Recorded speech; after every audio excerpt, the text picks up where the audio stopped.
closely? For instance, the crew would fly off and... Oh, we knew it immediately. We knew it immediately if they didn't come back. Because if they had to land short somewhere, the rest of the group knew where they'd landed. And lots of times we'd have to go retrieve the aircraft because it had engine problems or fuel problems or whatever it may be. While we're on this, I didn't mention I made Master Sergeant, and I also received the Bronze Star. Nobody told me what I did to receive the Bronze Star. But in the back of my mind, I think I know why I got it. Later on in the war, we started to getting airplanes that were meant for Europe and wherever it was cold. See, our airplanes, the only thing we had to fly real high was if they fly over the hump when we took gas into China. The rest of the missions didn't go quite that high because they didn't have to. Well, they started sending us these new airplanes with the big, wide paddle prop propellers. And in the past, our old airplanes with the slim propellers could make the mission wherever they were sent and come back and land at our base. Well, we started getting these new ones that were equipped for high flying like in Europe. They put the big old paddle props on because they were more efficient at a high altitude.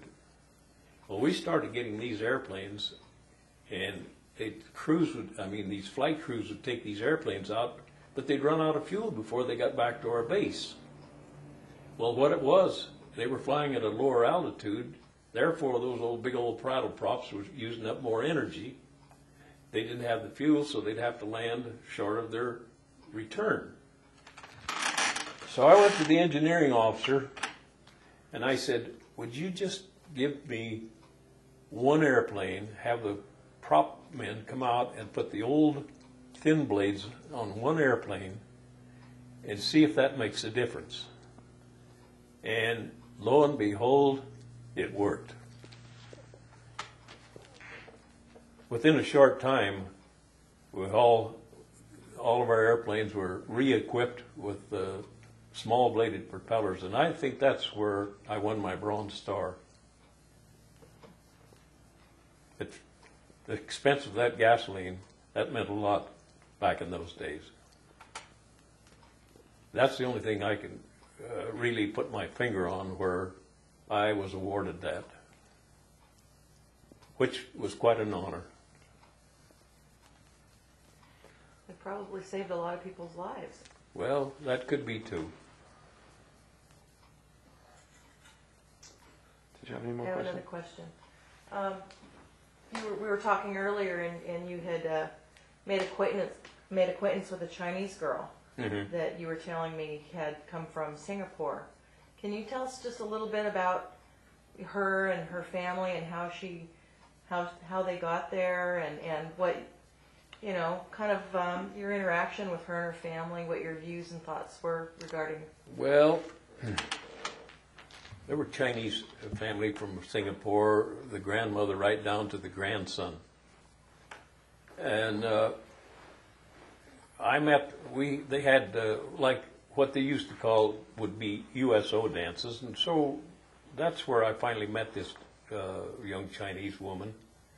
And I was invited out to their house to have dinner with them one time. They left Singapore with nothing. And what little things that they gathered up and the utensils that they used, they had one pot that they put all whatever vegetables and whatever things that they could put together. That was our meal. Utensils, maybe you got a spoon, maybe you got a fork, you got one dish, but they all sat down and enjoyed it because that's what they had, and they thank God that they could have that much. And this particular family, they hand knitted wool stockings for whom they went to. I have no idea, But I sat there and watched them hand knitting, and that's partially what the family made enough money that they could survive on.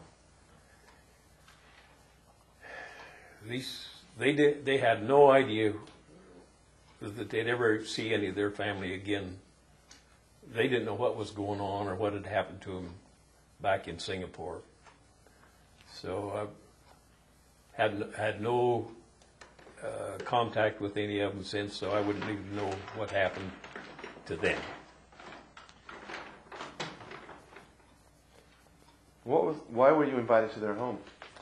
I was at a rest camp, which was Nainital. 9 Peaks is what it's done. It's one of the most. It's in the foothills of the Himalayas, and there was a lake. I don't remember what the name of the lake was, but it's one of the most beautiful places I have ever visited. The sheer peaks, like I say, Nani is 9 peaks, Nainital, and tall means the mountain, and this lake that was nestled at the bottom of it. And excuse me, I'll never forget the sound of the bells across that lake, the church bells. It's just unbelievable what it sounded like. And that's one of the. It was called a hill station, and that's where a lot of the people went to get out of the summer heat from the lowlands. But the sights and the sounds will last forever for me. How did the family treat you? Oh,